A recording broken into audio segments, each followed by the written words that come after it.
Here with Chris Locke, the co-founder of the SL24 Foundation. Always great to see you, man. And Michael, welcome back. how you been? All right. Fantastic. Glad to have you guys back. Thank you. This year flies by all the time, right? We say that every time we get together. How fast a year goes by. I know you work like crazy for this, but is this the most fun part of the year for you in this tournament, or what's that like for you? It is because the whole family loved basketball. I mean, we are a basketball family. From my oldest, Catherine, to my youngest, Patty, they all played at the high school level. So we just love the sport of basketball. So to be able to take that love and be able to do some good with it, which is help get the message out about mental health, remove that stigma, educate, assist people, it makes it all together. Sean's house and all the stuff that's happening here. Some incredible new people that have joined the team that are now helping to run the show here for you guys. Let's talk about that and their passion and what they're bringing to the table to help raise the SL24 Foundation. Well, you know, this started as really a small idea, and it has just grown year and year and year. And one thing we found that, you know, family foundations like this, and it was started by family and friends, for it to really to have an impact on a community, it has to grow also. Like any organization, whether it's a business, nonprofit, whatever the case may be, a sports team, you always have to look at how can we get better. You can't rest on last year's championship. You have to look at next year's championship. So we wanted to make sure that for this to really have an impact on the community, well beyond my years, we need to make sure we have a team of people, as my daughter says, a team of light. And we were very fortunate to get some really great dynamic people. Zach Ryan, who's the exec director of SL24, and Andrew Puglisi, who's the director of Sean's house, but then Allie Burns, who takes care of our peer team, Jacob Bates, who takes care of operations here, and then Fallon Hoffman, who takes care of our Sean's rooms, and then all the other peer leads that are here, is really going to have an impact well beyond our family or the friends of Sean. And that's how it should be. So these people are the future of SL24. They're going to take it to the next level and have an impact not just in our local community of Newark and Wilmington, Newcastle County, but also in Kent County and Sussex County. Speaking of impact, every year the numbers grow with the amount of people that come into Sean's house, the amount of people that you're helping, that you're saving. Like I always hear that number of people that come in literally in a suicidal situation that you've helped to get help and get them out of that. What is it like now? Well, it's funny you talk about the number 24, and just recently we went over 24,000 people coming here to Sean's house, learning about what we offer here at the house. We've had over 4,500 use our peer program. And I always say that's the special sauce of Sean's house, to have those peers here volunteer their time so a kid can come in and speak to another peer about what they're going through. And then that peer says, hey, I know what you're going through. Let us help you. Let us find the resources for you.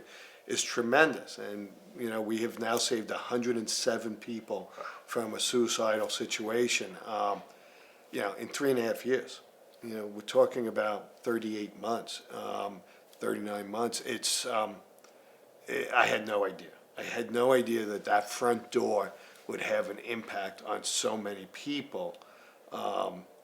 It's just unreal. And none of it's possible without all the people, you guys, but all the people that come to the games, all the sponsors, all the volunteers.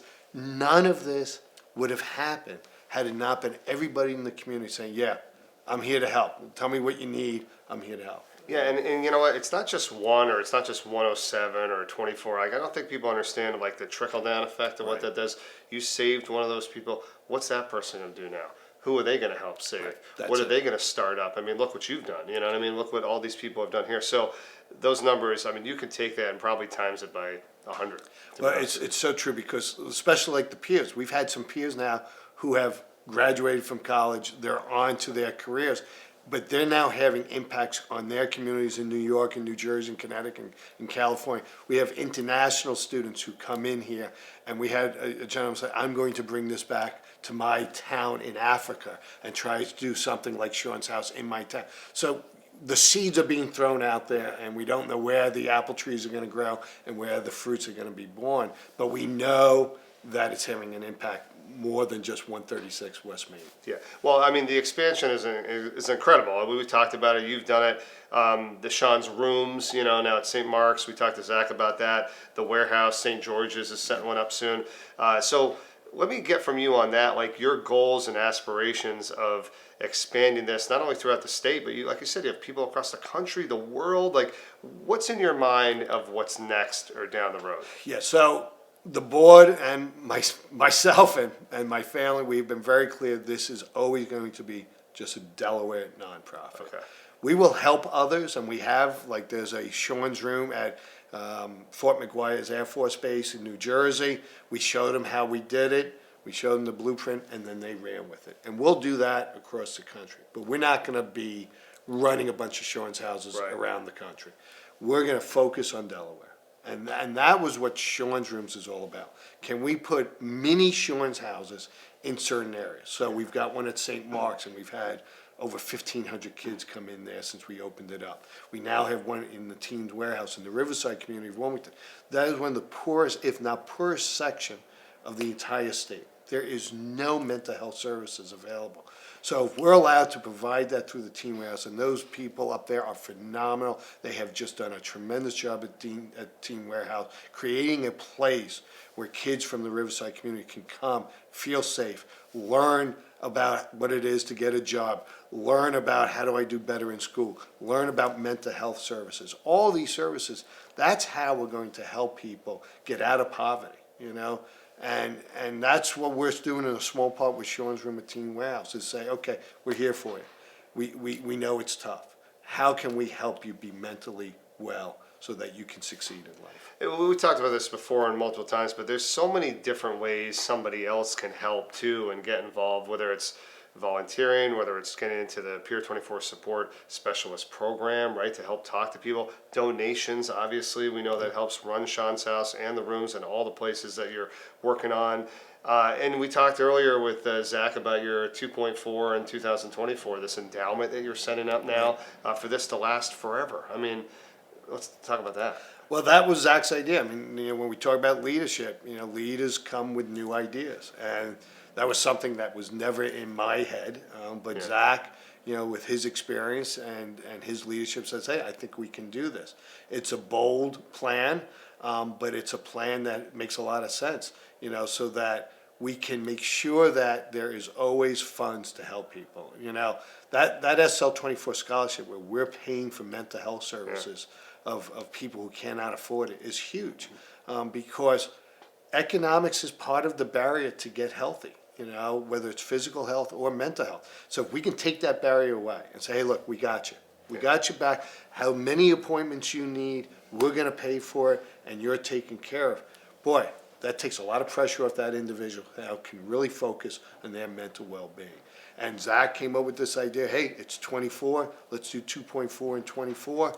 And it's bold and it's dynamic, and I think he's the individual that can do it. No, it's a great point. I mean, that you're absolutely right. That is a big one where I don't have the money, I don't want to spend it. I can't. To get the help you need, if you don't have your health, you have nothing. That's right. We've talked about that a lot Yep. too. A couple more quick things. What would you say to people watching, how they can help, how they can get involved? It's not just about the money and the donations. No. There's so many things. Like, what can they do? You said it earlier. I mean, there are so many ways you can come and volunteer. You can become a peer. If you have an experience that you want to help somebody, you can become a peer. It's not just a particular age group. It's anybody who has lived that experience who wants to help somebody who's living it currently. Volunteering. There's always projects here at Sean's house. I mean, we're amazed how people just drop things off at the front step, I mean, it does cost a lot of money to run this house, but we have been blessed by people dropping off bottles of water and soda and food and all the things we need to run this place. It's just been amazing. There are tens of thousands of people who have been part of the success of SL24 over these years. Sean's been gone since the summer of 2018. It's not something you've been dealing with this, and you will continue to deal with it, obviously, and you go through this horrible situation, but you've turned it into such a positive with all that you're doing and helping all those around you. I want people to understand, like, what you've learned, how you've grown, throughout this time. Like, what have people told you? What about the help that you've needed to get? what can you pass on to other people to say that may have lost someone, a family member, a friend is dealing with a situation? Give everybody your take on that. It's a process, and grief never goes away. I think sometimes we make that mistake. We think, all right, somehow I'm going to be able to get through it. And you can't get through this. You have to live with it. It is part of who you are for the rest of your life.